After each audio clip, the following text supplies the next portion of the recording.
बिस्मिल्लाहिर्रहमानिर्रहीम। अस्सलामु अलैकुम वरहमतुल्लाहि वबरकातुहू। डियर स्टूडेंट्स, आज ईटा model number test number 6 discuss करेंगे। केमिस्ट्री पोर्शन को डिस्कस करेंगे और आपको ये भी पता हो कि ये टेस्ट कहाँ से बनाया गया था। चैप्टर नंबर 8 + 9 दो चैप्टरों से ये टेस्ट बनाया गया था।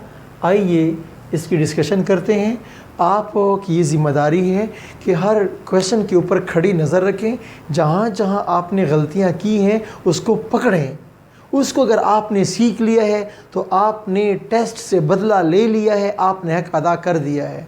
और अगर आपने टेस्ट में भी सवाल गलत किए, मैंने समझाया और आप फिर भी ना समझे, तो ये फिर बड़े नुकसान की बात है। फिर आप वक्त को ज़ाया कर रहे हैं और वक्त के ज़ाया करने वाले लोग बड़े कम कामयाब हुआ करते हैं। ओके, तो please question number 1, question number 71, question number 71। Rate of reaction is independent of the order of reaction. Students, you know del x over del t is equal to k, ठीक है। और यहाँ कंसंट्रेशन और यहाँ कोई ना कोई पावर हुआ करती है। ओके, तो rate of reaction is independent of the order of reaction. Order पर डिपेंड नहीं करेगा। कब नहीं करेगा? कि जब तुम्हारे पास क्या हो, कंसंट्रेशन 1 हो। तो स्टूडेंट्स, जब 1 है पावर 0 कर दो या पावर 1 कर दो या पावर 2 कर दो। 1 की पावर 0 इज इक्वल टू 1, 1 की पावर 1 इज इक्वल टू 1, 1 की power 2 is equal to 1। Answer number A सही है। अब दूसरा ऑप्शन पढ़ें कि जब आपने सॉरी जब आपके पास कंसंट्रेशन क्या लिया गया है, यूनिटी लिया गया। ये दूसरा ऑप्शन था।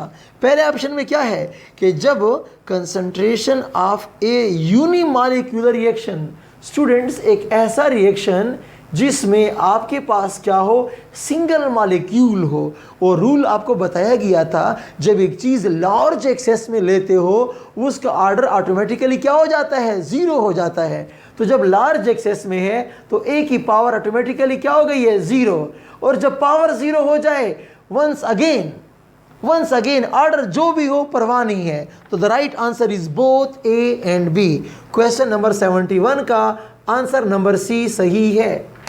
मुझे उम्मीद है कि आपको समझ आ गई है। जब लार्ज एक्सेस में कर लेते हो तो वो रोल प्ले करना छोड़ देता है, चाहे उसका ऑर्डर जो भी हो। अब देखें, फर्ज किया इसकी पावर 3 थी, फर्ज किया पावर 2 थी, फर्ज किया पावर 1 था। लेकिन जब एक चीज़ की कंसंट्रेशन को तुम लार्ज एक्सेस में ले जाते हो तो फिर वो रोल प्ले करना छोड़ देता है, उसके पावर ऑटोमेटिकली 0 में कन्वर्ट हो जाते हैं। Done. Okay students, question number 72 ये है।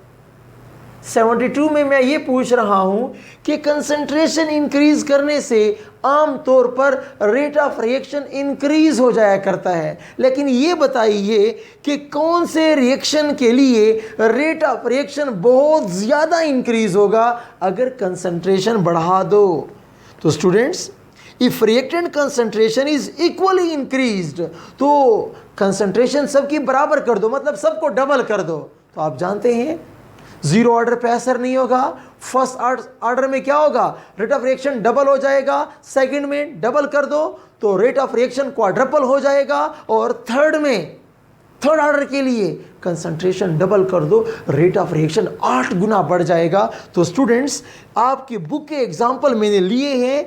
तो पहले वाला फर्स्ट ऑर्डर है, सेकंड ऑप्शन में सेकंड ऑर्डर है, थर्ड ऑप्शन में थर्ड ऑर्डर है। तो क्वेश्चन नंबर 72 का सी है। और बात यह है कि थर्ड ऑर्डर के लिए मोर है, then second order, then first order. क्या चीज? Concentration is directly proportional to order of reaction. जितना ऑर्डर, एक मिनट ऐसे कर दो कि rate is directly proportional to concentration power n। जितनी पावर n ज्यादा होगा, कंसंट्रेशन में इंक्रीमेंट रेट ऑफ रिएक्शन को इस कदर ज्यादा कर देगा। Done. Question number 73। One can say कि लोवरी ब्रांस्टेड कंसेप्ट किस किस का मिलाकर है। तो स्टूडेंट्स, ऑप्शन नंबर बी सही है कि आर्हीनियस का एसिड ले लो एंड लीवेस का बेस ले लो, लीवेस का बेस ले लो। आप जानते हैं अमोनिया लीवेस बेस है, आप जानते हैं HCl आर्हीनियस एसिड है। अब लोवरी थ्योरी कहती है कि हाँ हाँ तुम एसिड हो क्योंकि तुम प्रोटॉन डोनर हो, ओके। हाँ हाँ तुम बेस हो क्योंकि तुम प्रोटॉन एक्सेप्टर हो। तो मैंने आपको बताया था कि आम तौर पर जो लीवेस का बेस होता है वो आर्हीनियस का भी बेस होता है, सॉरी वो लोवरी का भी बेस होता है, और जो आर्हीनियस का एसिड होता है वो लोवरी ब्रांचेड का भी एसिड होता है। तो 73 का आंसर नंबर बी सही है, okay. Question number 74, zero order के लिए। तो स्टूडेंट्स जीरो ऑर्डर के लिए आप जानते हैं कि del X over del T is equal to A की पावर 0। तो जीरो ऑर्डर ऑफ रिएक्शन के लिए कंसंट्रेशन डज नॉट मैटर। जो रेट कांस्टेंट का जवाब होता है वही रेट का जवाब होता है। यानी अगर K की वैल्यू 0.5 है तो रेट भी क्या होगा, वही 0.5 होगा। अब आप जानते हैं कि जब टेम्परेचर को आप 10 डिग्री इंक्रीज करोगे तो रेट कांस्टेंट K क्या हो जाएगा, डबल हो जाएगा। जब K डबल हो जाएगा तो रेट का बाप भी डबल हो जाएगा। डन। तो 0.5 का डबल क्या होता है, 1। आंसर नंबर ए सही है, ओके। मेरी बातों को समझें, जीरो ऑर्डर के लिए जो रेट कांस्टेंट होता है वही रेट कांस्टेंट रेट के बराबर होता है। तो 0.5 अगर रेट कांस्टेंट है तो रेट भी 0.5 आएगा, ओके। फिर जब टेम्परेचर को तुम डबल कर देते हो, 10 डिग्री बढ़ाते हो, तो रेट कांस्टेंट डबल हो जाएगा, ऑटोमेटिकली रेट का जवाब भी डबल हो जाएगा। क्वेश्चन नंबर 75, हाबर प्रोसेस में अगर अमोनिया सॉलिड अगर आयरन सॉलिड इस्तेमाल कर रहे हो तो पाउडर फॉर्म में अगर यूज़ करोगे तो सरफेस एरिया इंक्रीज हो जाता है, ओके। तो ऑप्शन नंबर बी सही है। 75 के लिए ऑप्शन नंबर बी सही है। मैंने बताया था कि सरफेस एरिया ऑफ कैटलिस्ट जितना ज़्यादा होगा इतना चांसेस हैं कि रेट ऑफ रिएक्शन क्या हो जाएगा, इंक्रीज होगा पॉजिटिव कैटालिसिस में। क्वेश्चन नंबर 76, कहते हैं कि जो ट्रांजिशन स्टेट होती है, क्या होती है, जो ट्रांजिशन स्टेट होता है, ये देखें for example nucleophile alkyl x SN2 reaction में जो आपके पास ट्रांजिशन स्टेट होता है उसको क्या मसला होता है, क्या वो स्ट्रक्चर खो बैठता है, जी हाँ। अबिलिटी टू रोटेट, जी हाँ। अबिलिटी टू वाइब्रेट, जी हाँ। The right answer is all of these. Student ये आपकी बुक की लाइंस उठा के मारी गई हैं क्वेश्चन पेपर में, तो प्लीज स्टूडेंट 76 का आंसर नंबर डी सही है। क्वेश्चन नंबर 77 आइए प्लीज। कहते हैं कि सीजियम हाइड्रो ऑक्साइड की अगर कंसंट्रेशन 0.001 मोल पर dm³ हुई तो स्टूडेंट, तो ये स्ट्रांग बेस है, तो जो स्ट्रांग बेस की कंसंट्रेशन होती है हाइड्रोक्सिल आयन की कंसंट्रेशन भी 0.001 10 की पावर -3 हो जाएगा, ओके। 10 की पावर -3 हो जाएगा। तो फिर आपके पास POH क्या हो जाएगा, माइनस log ऑफ 10 की power -3 minus +3 log of 10 is equal to 1। तो POH तुम्हारे पास 3 आ गया है, तो pH क्या होगा स्टूडेंट, आप जानते हैं ना कि pH is equal to 14 minus POH, 14 minus 3, तो क्या आंसर आ गया 11। आंसर नंबर सी सही है। 77 का आंसर नंबर सी सही है। क्वेश्चन नंबर 78, अगर QC छोटा हो, स्टूडेंट QC छोटा है ना, KC तो छोटा नहीं है। KC की इंफॉर्मेशन ऑथेंटिक होती है, QC छोटा है, हमें क्या पता क्या सूरत हाल है? QC से हम डायरेक्शन की बातें तो मालूम कर सकते हैं, हम QC से ये नहीं बता सकते कि इक्विलिब्रियम पे प्रोडक्ट लो होगा, इक्विलिब्रियम पे कैटलिस्ट हमें चाहिए कि नहीं चाहिए। ये सारी बातें फजूल बातें की गई हैं, सिर्फ आपको बेवकूफ़ बनाया गया है।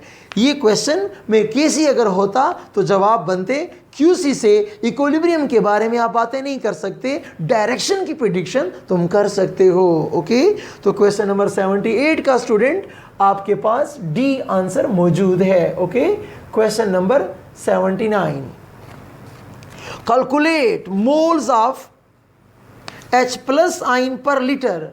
तो student H plus ion concentration is equal to unknown, having 0.005 molar strong diacidic base। Student diacidic base, ऐसा बेस जो 2 हाइड्रोक्सल आयन दे, ऐसा बेस जो 2 प्रोटिक एसिड को मार सके। ओके, तो स्टूडेंट्स अगर आपके पास let suppose barium hydroxide है, लेट सपोज, तो आप जानते हैं कि बेरियम +2 होगा और 2 हाइड्रोक्सल माइनस। अगर इसकी कंसंट्रेशन 0.005 है तो फिर इसकी कंसंट्रेशन क्या हो जाएगी? इसके दुगना हो जाएगी, 2 मल्टीप्लाई बाई 0.005 और the right answer is 0.01। The right answer is 10⁻⁻²। तो स्टूडेंट हाइड्रोक्सल आयन कंसंट्रेशन 10⁻⁻² मोल पर DM³ हुई। ओके, अब कहता है कि टेम्परेचर इज 120, बहुत ज़्यादा है, और वो कहता है कि लेट सपोज कि W कितना है? 10⁻⁻13 है। तो स्टूडेंट्स आप जानते हैं कि H प्लस और हाइड्रोक्सल माइनस का जो प्रोडक्ट है, फिर 10⁻, आपको क्वेश्चन में कहा गया है कि 10⁻14 ना लो, 10⁻13 ले लो। ओके, अगर हाइड्रोक्सल 10⁻² होगा तो H प्लस क्या होना चाहिए? 10⁻11 होना चाहिए, 11 और -2, ताकि जवाब -13 आ जाए। ओके, तो स्टूडेंट्स आपके पास H प्लस की वैल्यू क्या आ गई है? 10⁻11। तो क्वेश्चन नंबर 79 के लिए आपके पास ऑप्शन नंबर ए सही है। Okay, question number 80। ओके, तो स्टूडेंट कहते हैं कि calculate pH of di basic acid. Di basic acid, ऐसा बेस, ये देखें H2A से क्या बन जाएगा? 2H प्लस बनेगा और A-2 बन जाएगा। डाई बेसिक एसिड, ऐसा एसिड जो 2 प्रोटॉन दे, ऐसा एसिड जो 2 बेसिस को न्यूट्रलाइज कर सके। ओके, H2A की बात हो रही है। अब कहते हैं कि pH बताओ। क्या बताओ? pH तो मैं तब बताऊंगा जब मुझे H प्लस की कंसंट्रेशन मालूम हो। तो स्टूडेंट स्टार्ट में इसकी वैल्यू A थी, कितनी वैल्यू है? A मोल, इसके 0 मोल पर DM³, 0 मोल पर DM³। आफ्टर टाइम T क्या हो जाएगा? A-X हो जाएगा। 2 मोल है तो ये 2X बनेगा, 1 मोल है तो ये X बनेगा। A-X, 2X और X आपके पास आ गया है। अब बात करते हैं सवाल की। तो इसके लिए अगर आप Ka लिख दें, Ka is equal to, students क्या होगा? शाबाश, H प्लस आयन कंसंट्रेशन की पावर 2, A-2 और क्या हुआ? H2A। सवाल में आपको बताया गया है कि having equal concentration of conjugate base acid pair, जो कॉन्जुगेट बेस है इसकी और इसकी कंसंट्रेशन इक्विलिब्रियम पे बराबर है। अगर बराबर है, ऊपर नीचे कैंसिल हो जाया करता है। तो स्टूडेंट्स Ka की वैल्यू आपको 100 गिवन है। क्या गिवन है? H प्लस का स्क्वायर हो जाएगा, taking square root on both sides. तो ये कैंसिल हो रहा है, आपके पास क्या हो जाएगा? आपके पास 10 आंसर आ जाएगा H प्लस आयन कंसंट्रेशन के लिए। Okay students, H plus. अब pH मालूम करना है, pH is equal to minus log of H plus ion concentration, minus log of क्या आया 10 आ गया है, तो minus log of 10 is equal to 1, तो pH इज इक्वल टू -1। आपके पास क्वेश्चन नंबर 80 के लिए आंसर नंबर बी सही है। कौन सा? क्वेश्चन नंबर 80 के लिए आंसर नंबर बी सही है।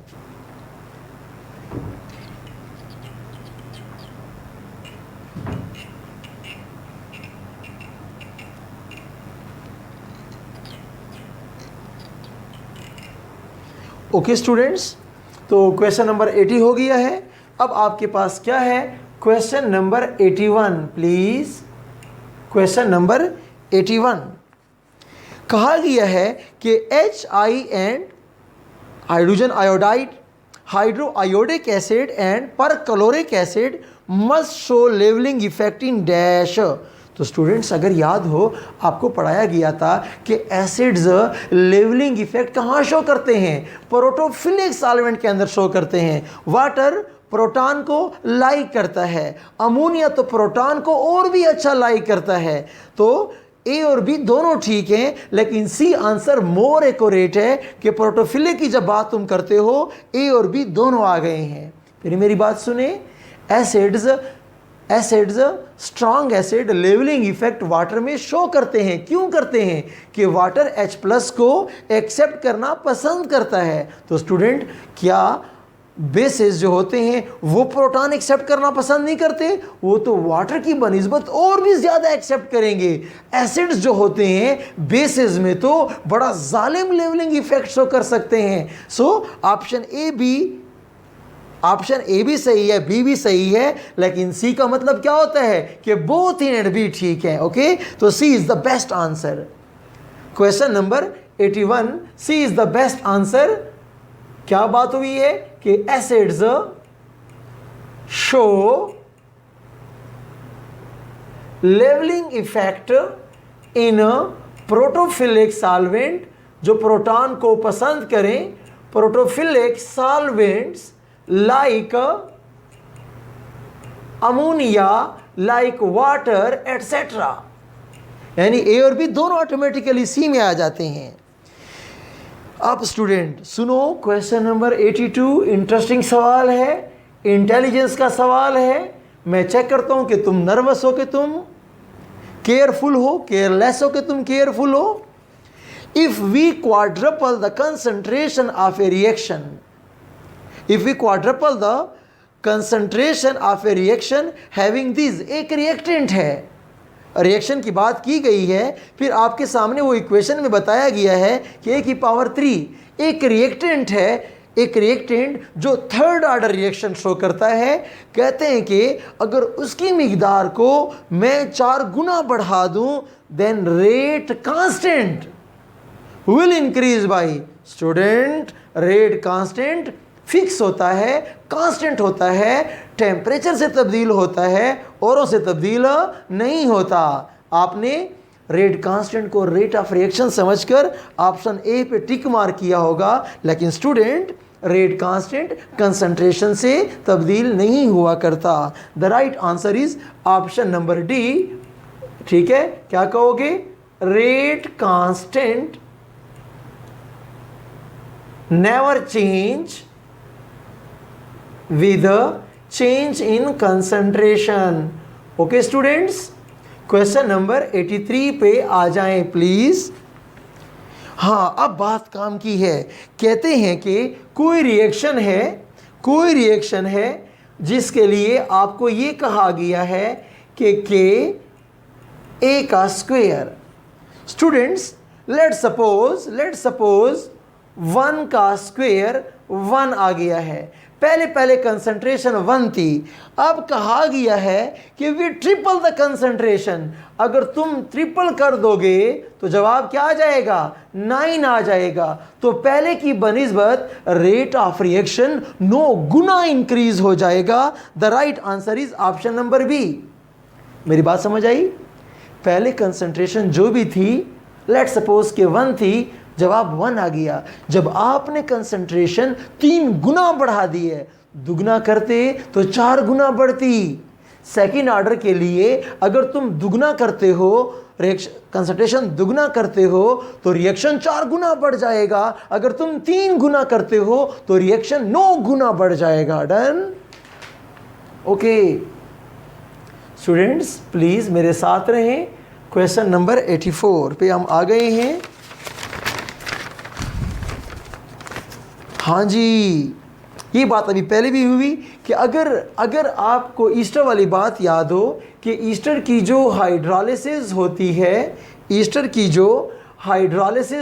है इसमें जब हम पानी बहुत ज़्यादा कर लेते हैं तो वाटर का ऑर्डर 0 हो जाता है। वाटर का ऑर्डर क्या हो जाता है स्टूडेंट्स?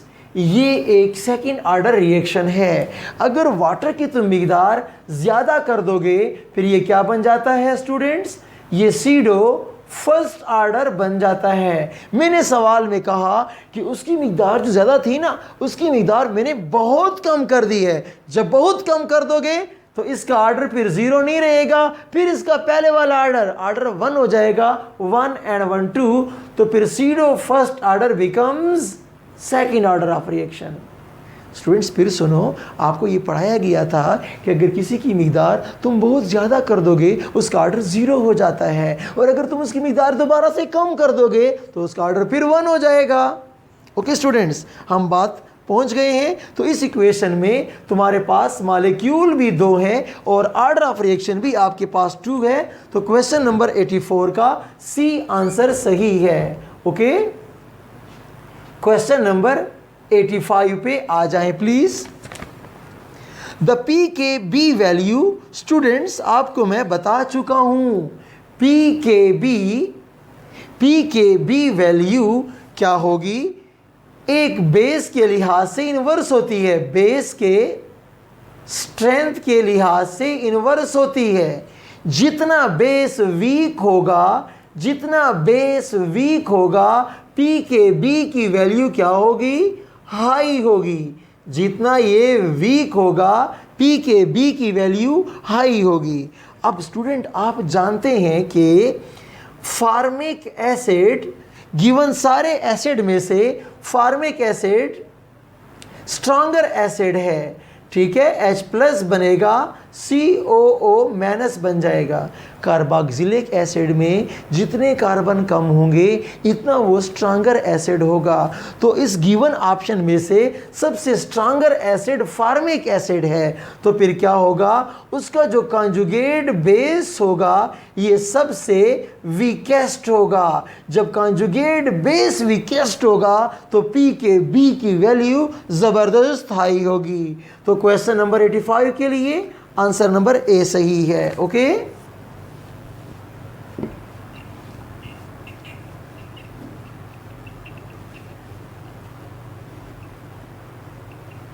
प्लीज़ मेरी बातों को गौर से सुने ताकि तुम ठीक से सीख जाओ। क्वेश्चन नंबर 86 पे तशरीफ ले आए। Okay, the pOH of which one of the following is maximum? Okay students, pOH उसका सबसे मैक्सिमम होगा जिसका बेस क्या हो? सबसे वीकेस्ट हो। फिर वही वाला सवाल है, जितना बेस वीकेस्ट होगा उसका pOH की वैल्यू इस कदर ज़्यादा होगी। ओके, मैंने बताया हुआ है कि pOH is inversely proportional to base strength. जितना बेस वीक होगा pOH की वैल्यू ज़्यादा होगी। तो स्टूडेंट यहाँ फिर एक बात सुनिए मेरी। आप जानते हैं कि ऑर्गेनिक केमिस्ट्री में carboxylic acid stronger acid than phenol stronger acid than water stronger acid than alcohol. आप लोग जानते हैं, ठीक है जी। तो आइए अब बात करते हैं। तो इनमें से सबसे स्ट्रॉन्ग एसिड ये था, तो इसका फिर कॉन्जुगेट बेस क्या हो जाएगा? कॉन्जुगेट बेस इसका सबसे वीकेस्ट हो जाएगा। इसका conjugate base phenoxide ion, conjugate base hydroxyl ion, conjugate base alkoxide ion जिसका एसिड स्ट्रॉन्गेस्ट होगा, कंजुगेट बेस वीकेस्ट होगा, कंजुगेट बेस्ड वीकेस्ट होगा, पीओएच की वैल्यू सबसे ज़्यादा होगी। तो स्टूडेंट क्वेश्चन नंबर 86 के लिए आंसर नंबर सी मुलाहजा फरमाएं। क्वेश्चन नंबर 87 मशहूर बात है कि टिन डाइक्लोराइड को अगर आप देख लें, टिन डाइक्लोराइड को, तो लोन पेयर से ना डरें, इसका ऑक्टेट कंप्लीट नहीं है, ये आपके पास लीवेस एसिड है। स्टूडेंट PbCl2 की तरह ये लीवेस एसिड है। आपके पास 87 का आंसर नंबर सी करेक्ट है। ओके, क्वेश्चन नंबर 88 पे तशरीफ ले आए। Which one can cause hydrolysis due to cationic attack. आपको मैंने पढ़ाया हुआ है कि जो आपके पास बेसिक साल्ट होते हैं, बेसिक साल्ट का आपके पास कौन लड़ेगा। प्लीज स्टूडेंट, बेसिक साल्ट ये देखें, सोडियम कार्बोनेट जब पानी में जाएगा तो सोडियम आयन क्या होता है, वो स्टेबल होता है। कार्बोनेट आयन वाटर पे अटैक करेगा, इसको फिर हम बोलते हैं वाटर पे क्या करेगा, ये अटैक ऑन वाटर, ये वाटर पे अटैक करेगा। जब ये वाटर पे अटैक करेगा हाइड्रोलिसिस हो जाएगी। तो स्टूडेंट इसको हम बोलते हैं एनाइनिक हाइड्रोलिसिस, कि एक एनाइन ने क्या कर दिया है, हाइड्रोलिसिस काज कर दी है। मेरे सवाल में मैंने पूछा है कि केटाइनिक अटैक, कौन सा अटैक, केटाइनिक अटैक हो जाए। ओके, अभी बात करते हैं अमोनियम क्लोराइड में आपके पास कौन है, एसिडिक साल्ट है। जब ये आपके पास एसिडिक साल्ट है, इसका अमोनियम आयन वाटर में अनस्टेबल होगा, तो ये क्या काज करेगा, ये केटाइन अटैक ऑन वाटर, तो ये क्या हो जाएगी, केटाइनिक हाइड्रोलिसिस हो जाएगा। तो स्टूडेंट्स पोटाशियम फ्लोराइड आपके पास फिर एक बेसिक साल्ट है। बेसिक साल्ट जो होते हैं एनाइनिक हाइड्रोलिसिस करते हैं। तो आपके पास क्वेश्चन नंबर 88 के लिए आंसर नंबर बी हो जाएगा। ओके, क्वेश्चन नंबर 88 के लिए आंसर नंबर बी हो जाएगा। ओके स्टूडेंट्स, आगे चलें।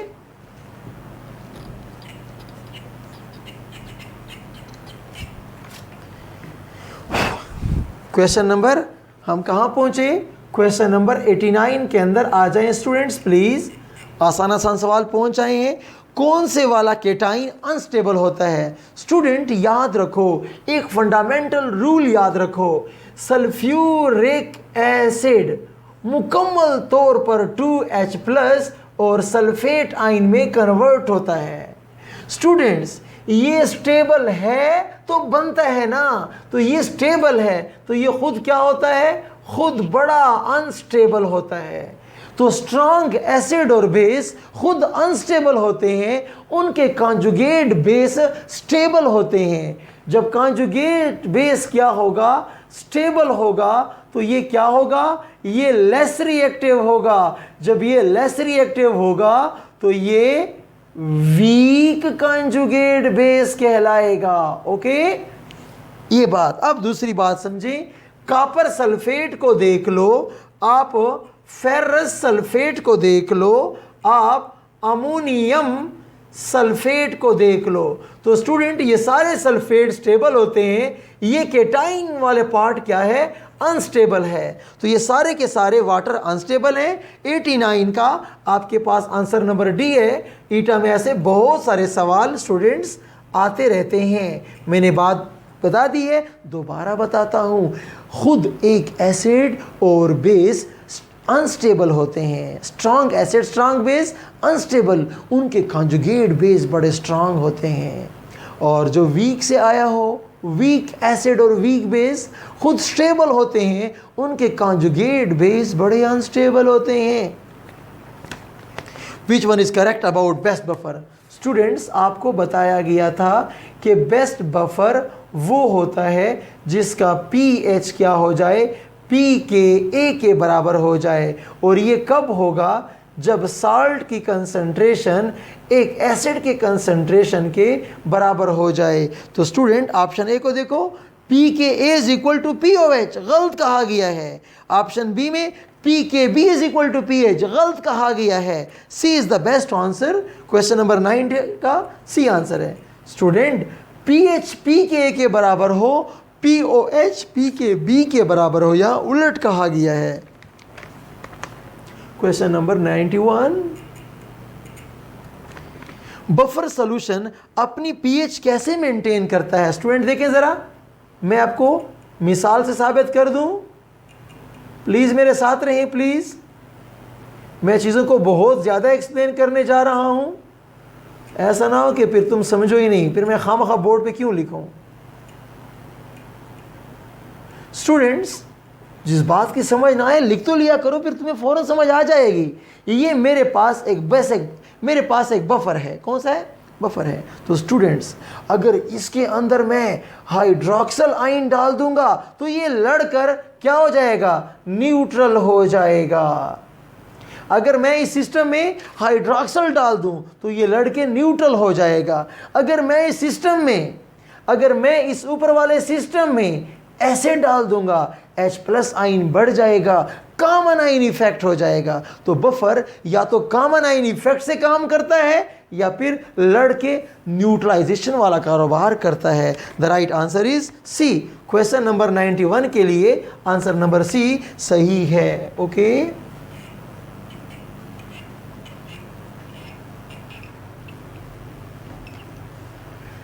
बड़े इंपॉर्टेंट पॉइंट हैं टेस्ट के ऊपर मेरे भाई। बहुत सा काम होता है, बहुत टाइम लगता है। अगर आप काम नहीं कर रहे तो मुझे बहुत अफसोस होगा। क्वेश्चन नंबर 92, स्टूडेंट्स, आसान सी बात पूछी गई है। H3PO3 जो होता है ये एक डाई प्रोटिक एसिड होता है। ओके, इसका स्ट्रक्चर शरीफ ये वाला होता है। मेरे भाई, चीज़ों पे काम करने की ज़रूरत है। ये H देता है, ये वाला नहीं देता। तो स्टूडेंट H3PO3 से क्या बनेगा? HPO3-1 बनेगा। एक H+ लॉस कर दिया है।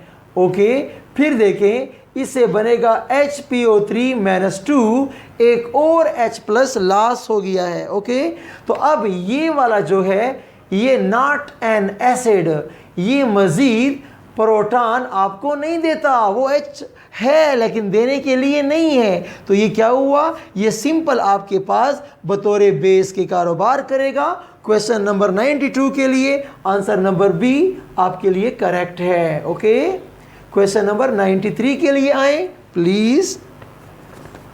कहा गया है कि एक बफर है, बफर की पीएच की बात कर रहा है। फौरन क्या करोगे?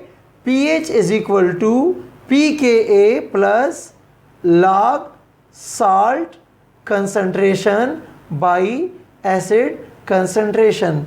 सवाल कहता है कि pH of buffer is 3.76, pH है 3.76 है। ओके, pKa हमारे पास अननोन है और वो कहता है कि mixture contain 1 molar acetic acid.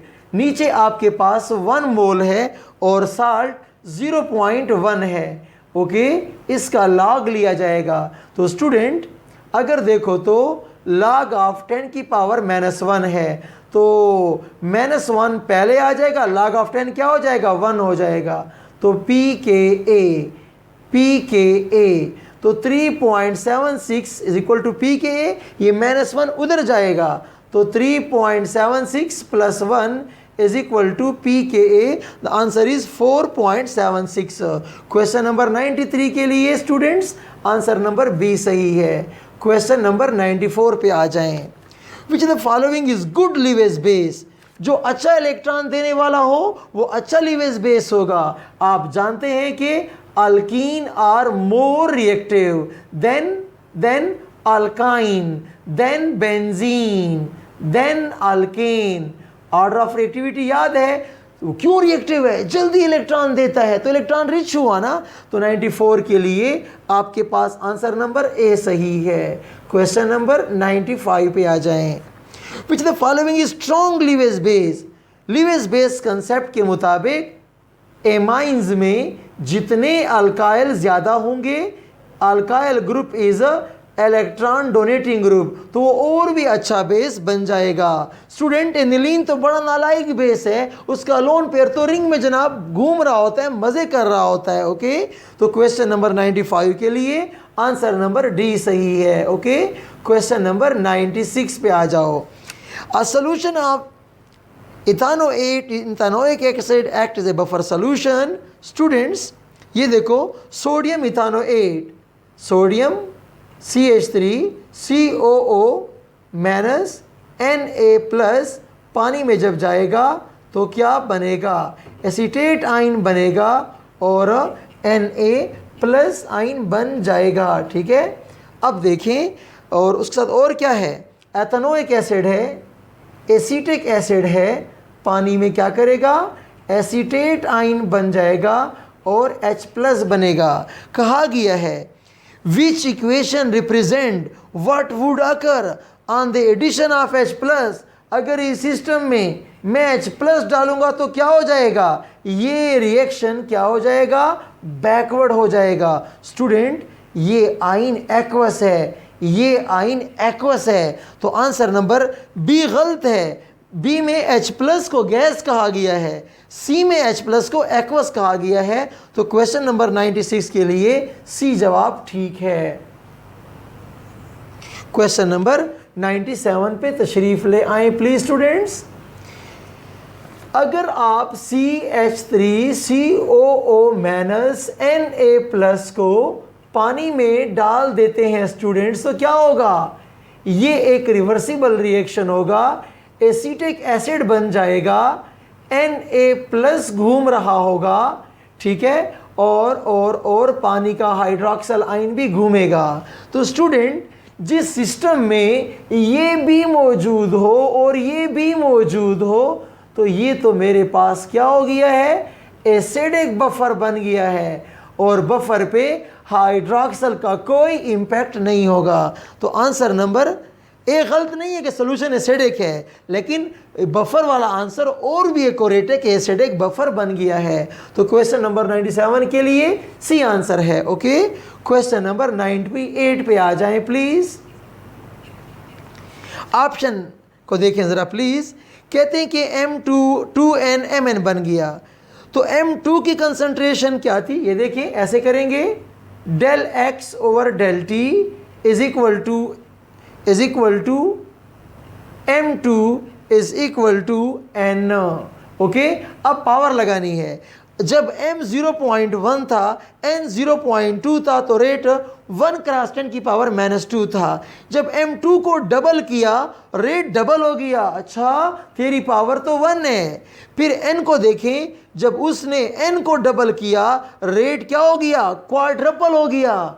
मिकदार double करने से रफ्तार 4 गुना बढ़ जाए तो इसकी पावर तो 2 होती है। 2 + 1 order is equal to 1 + 2, answer is 3। Question number 98 के लिए स्टूडेंट डी आंसर सही है। कौन सा? D answer. क्वेश्चन नंबर 99 पे आ जाएं स्टूडेंट। SN1 रिएक्शन जो होता है, इसका ऑर्डर क्या होता है? प्लीज मेरी बात सुने। क्वेश्चन नंबर 99 में SN1 रिएक्शन है, इसका ऑर्डर क्या होगा? फर्स्ट ऑर्डर होता है K, और उसके बाद क्या होगा? R3CBr। ठीक है, ये आपके पास R3C पावर 1। तो please SN1 reaction first order होता है। Slow step is the determining step. Slow step में एक मॉलिक्यूल है, order of reaction is first one. Question number 99 के लिए आपके पास आंसर नंबर बी है।